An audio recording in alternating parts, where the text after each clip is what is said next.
এটারই প্রতিবাদ করেছিল জসিম জাসদের পক্ষ থেকে, উত্তরে থেকে সে প্রতিবাদ চালিয়েছিল সরকারের প্রতিও, যে অতি সত্ত্বর একটা নির্বাচন চাই। এবং কোটা আন্দোলনকে কেন্দ্র করে যদি ওই আন্দোলন বেগবান হয়েছিল, কিন্তু অগস্টের 1 তারিখে এক দফা ভিত্তিক সারা বাংলাদেশের মানুষ ঐক্যবদ্ধ। কোটা আন্দোলনে যারা সমন্বয়কারী তারা বলেন যে তারা নাকি এটা করেছে।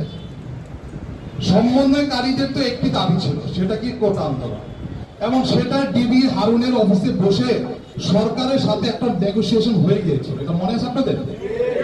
এবং সেই নেগোসিয়েশন কি ছিল?